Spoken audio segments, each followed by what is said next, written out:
नमस्कार दोस्तों, मध्य प्रदेश में टेट की अनिवार्यता को लेकर विवाद बढ़ता ही जा रहा है। इसी को लेकर एमपी के पूर्व मुख्यमंत्री दिग्विजय सिंह ने सरकार पर निशाना साधा है। कहा है टेट पर सरकार ले जिम्मेदारी, कोर्ट में रखे अपना पक्ष। इसकी खबर मैं आपको पूरी बताता हूं। प्रदेश में टीईटी की अनिवार्यता को लेकर बढ़ते विवाद के बीच पूर्व मुख्यमंत्री दिग्विजय सिंह ने शिक्षकों के पक्ष में खुलकर आवाज उठाई है। उन्होंने मुख्यमंत्री डॉक्टर मोहन यादव को पत्र लिखकर स्पष्ट कहा है कि यह मुद्दा लाखों शिक्षकों के भविष्य से जुड़ा है। इसलिए राज्य सरकार को खुद आगे आकर सुप्रीम कोर्ट में अपना पक्ष रखना चाहिए।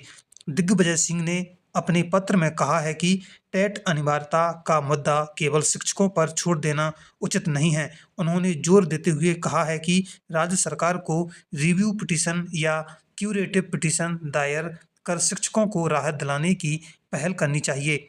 इससे न केवल शिक्षकों का भरोसा मजबूत होगा, बल्कि सरकार की संवेदनशीलता भी सामने आएगी।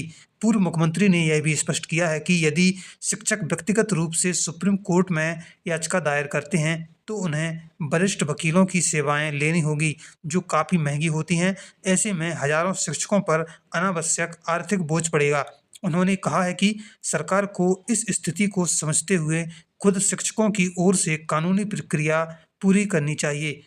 दिग्विजय सिंह ने अपने पत्र में यह महत्वपूर्ण तथ्य भी उठाया है कि जिस न्यायिक निर्णय के आधार पर टेट अनिवार्यता लागू की जा रही है, वह मामला महाराष्ट्र राज्य से संबंधित था। मध्य प्रदेश उस प्रकरण में पक्षकार नहीं था, इसलिए राज्य सरकार को अपना पक्ष सुप्रीम कोर्ट में रखने का अवसर मिलना चाहिए। उन्होंने कहा है कि प्रदेश में पिछले कई वर्षों से व्यापम के माध्यम से मेरिट आधारित भर्ती प्रक्रिया लागू है। ऐसे में 20 से 25 वर्षों से सेवा दे रहे अनुभवी शिक्षकों पर अचानक परीक्षा की अनिवार्यता लागू करना न्याय संगत नहीं है। उन्होंने इसे शिक्षकों के साथ अन्याय बताया है।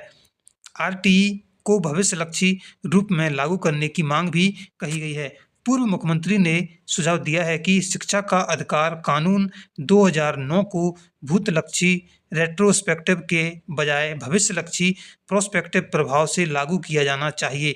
इससे पहले से कार्यरत शिक्षकों को राहत मिलेगी और वे बिना किसी डर के अपनी सेवाएं जारी रख सकेंगे।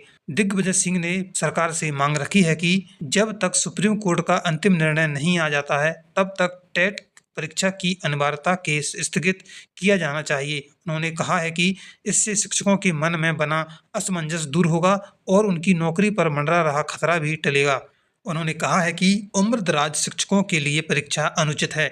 उन्होंने 40 से 50 वर्ष की आयु पार कर चुके शिक्षकों का विशेष रूप से जिक्र करते हुए कहा है कि इस उम्र में दोबारा परीक्षा देना व्यवहारिक नहीं है।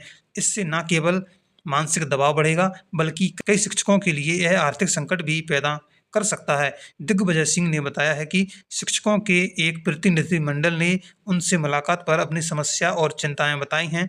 इसी आधार पर उन्होंने यह मुद्दा उठाते हुए सरकार से हस्तक्षेप करने की अपील की है। तो दोस्तों, टेट का मामला ज़्यादा गर्माता जा रहा है। इसकी अनिवार्यता को लेकर बड़े बड़े दिग्गज सामने आ रहे हैं कि इसकी अनिवार्यता को ख़त्म किया जाए। 40 से 50 वर्ष पढ़ा चुके शिक्षक कैसे परीक्षा देंगे? दोस्तों, इसी प्रकार से और जानकारी के लिए आप हमारे यूट्यूब चैनल को सब्सक्राइब करें। आगे भी आपको शिक्षक से संबंधित जितनी भी जानकारी है, आपको इसी चैनल पे मिलती रहेगी। चैनल को सब्सक्राइब जरूर करें।